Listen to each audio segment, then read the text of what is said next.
Bienvenidos a entrevista de soyautónomo.tv. Hoy nos acompaña Sergio Ramírez, él es abogado nicaragüense, toda su vida desde muy joven se encarrilló en el mundo de las letras, ha escrito numerosas novelas, cuentos, ensayos, artículos, prólogos, en fin. También ha ganado numerosos premios y reconocimientos como el Alfaguara en 1998 y Carlos Fuentes en 2014. Bienvenido a soyautónomo.tv. Mil gracias, gracias.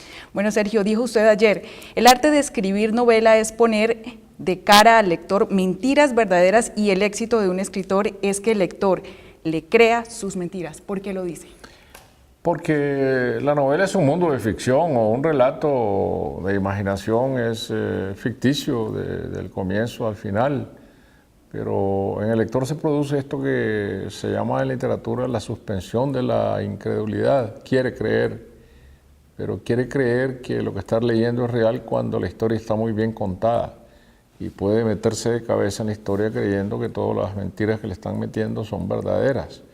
Si la historia está mal contada, con tropiezos, con errores, entonces esa suspensión de la incredulidad se pierde y el lector siempre quiere llegar al final, no solo creyendo que es verdad lo que está leyendo, sino que cuando el libro termina quisiera seguir leyendo porque sigue creyendo en lo verdadero de la historia. Bueno, Sergio, ¿cómo se hace un escritor? Y se lo pregunto justamente porque usted dijo en una de sus intervenciones aquí en la Feria del Libro de Bucaramanga 2016, uno no podría fabricar un escritor en un taller. Sí, yo creo que uno lo que puede hacer en un taller es enseñarle a alguien que tiene la vocación, que tiene el don, digamos, enseñarle habilidades, enseñarle trucos, enseñarle procedimientos, enseñarle la carpintería del oficio, ayudarlo a salir adelante con todo lo que es la carpintería del oficio. Pero enseñar a alguien el don de escribir, eso es imposible, como es cuestión de alma. Como un profesor de música que se encuentra con un alumno que tiene el mal de la sordera musical, no puede prosperar con él. Es decir, no puede enseñarle los procedimientos a alguien que no está dotado. Entonces, hay que estar dotado para ser escritor. ¿Y qué quiere decir esto? La imaginación, la manera de ver el mundo, registrar los detalles, fijarse en las cosas que a otro le parece que no son relevantes y que al escritor sí le parecen que son muy relevantes porque son las que van a destacar en la historia y luego el lector va a decir, mira, esto es así, yo lo he vivido y tal vez por sí mismo no lo puede descubrir. También dijo que la escritura es una necesidad, es creer que uno puede contar para creer que otro lo quiere leer. Sí, es una doble necesidad. Uno cuenta una historia porque necesita que otro la entienda, la crea y no puede estar conforme mientras no la cuente. Tiene que tener la convicción el escritor, además de que solo yo mismo como escritor puedo contar esa historia, que nadie más la va a poder contar. Y es en base a esa convicción en que yo le entrego al lector una pieza literaria y se establece esta comunicación mágica entre dos, que es algo que nadie puede sustituir a la literatura en esto.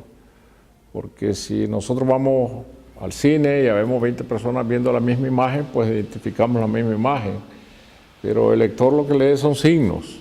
Tiene que descifrar esos signos y lo que yo imaginé lo puso en signos y el lector tiene que descifrarlo en su cabeza y a lo mejor la imagen que yo le transmito a través de esas letras no va a ser exactamente la misma que él va a percibir. Por eso es que mucha gente sale decepcionada de las obras literarias transformadas en cine, porque dice, este no es el personaje, esto no es lo que yo vi en mi cabeza. Bueno, ¿en qué momento ese escritor Sergio Ramírez se extravía en el mundo de la política y pues termina formando parte de ese movimiento que termina derrocando a la familia Somoza? Porque yo creo que yo tuve el sino de nacer bajo una dictadura de 50 años y me parece que es imposible eludir esa realidad. Entonces, no eludir esa realidad se transformó para mi generación en una revolución para quitar de promedio esta dictadura y crear un gobierno diferente, crear un régimen de justicia social, de respeto a los derechos humanos, que es lo que tratamos de hacer durante la revolución. Creo que tampoco se consiguió. Bueno, ¿qué es lo que más recuerda de ese 20 de julio de 1979, cuando las tropas sandinistas entran victoriosas a Managua? Bueno, ese momento mágico de cuando nosotros veníamos de León, los miembros del nuevo gobierno, de la Junta de Gobierno, Veníamos de León, que la segunda ciudad del país que había sido liberada primero y había sido proclamada capital de la revolución. Y cuando entramos a Managua, lo que me impresionó fue el inmenso silencio que había en la ciudad de cuanto íbamos montados en un camión de bomberos, recuerdo, y nos desplazábamos por barrios completamente desiertos. Y el silencio fue lo que más me impresionó. Y este silencio se debía a que todo el mundo estaba en la plaza. Las calles estaban desiertas, no había nadie en los hogares, en los parques, en ninguna parte más que los centenares de miles que estaban concentrados en la plaza. Ese es mi recuerdo más nítido de ese día. Bueno, Sergio, en otra de sus frases en la intervención aquí en un libro en Bucaramanga, fue: un personaje como Daniel Ortega es la presentación en América Latina de un autócrata. ¿Cómo termina usted siendo el vicepresidente de Daniel Ortega? Estamos hablando del autócrata de hoy, ¿no? En la revolución no había autócratas, en la revolución había un gobierno colectivo, muy extraño en América Latina, pero había un equilibrio de poderes porque como consecuencia de la forma en que se tomó el poder, distintas corrientes del Frente Sandinista, entonces esto creó un equilibrio más bien beneficioso. Al Daniel Ortega, que está hoy en el poder, yo no lo conozco. Es otra persona completamente diferente, es un autócrata como cualquier otro del pasado de América Latina, más allá de las ideologías, un personaje más bien de novela. Bueno, ¿y la literatura está condenada a estar ligada a la política o no necesariamente? Lo que pasa es que en América Latina vivimos en una situación de anormalidad permanente. Y yo creo que unos sucesos dan paso a otros. Hemos vivido entre guerras, entre el narcotráfico, que es otro hecho político. El narcotráfico en determinado momento se volvió un hecho político. Las migraciones que atraviesan Centroamérica rumbo a Estados Unidos, ese es un hecho social. La corrupción, que parecería que es la piel de la democracia, pero obviamente no es así. Ese es un accidente fatal que ha ocurrido en los últimos años. Todos estos hechos van a dar a la novela.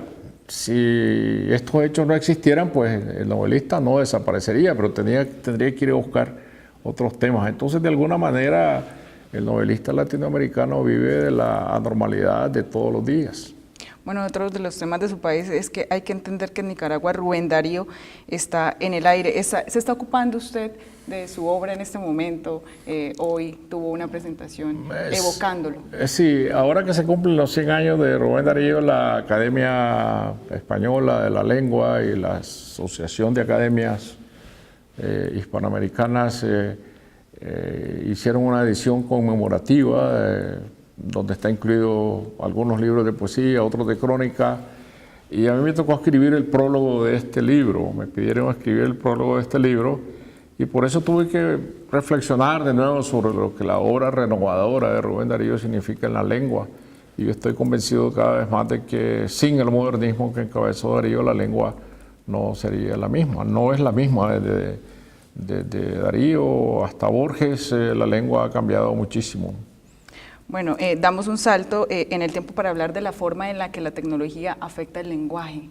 ¿Cuál es el mensaje? Siempre la tecnología ha afectado el lenguaje.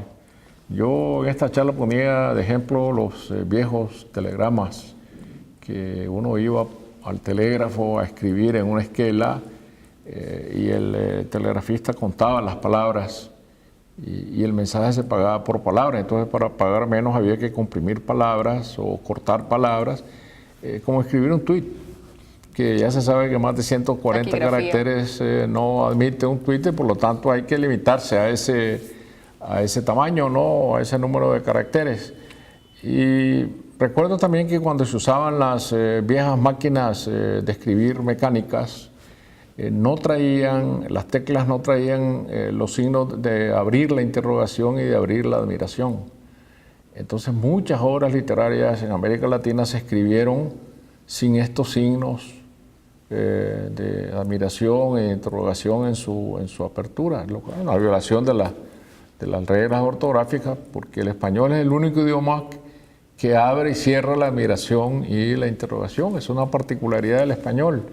Luego se trató de suprimir la ñ en los teclados de las computadoras y hubo una lucha porque sobreviviera la ñ. Imagínense un español donde tuviéramos que escribir español.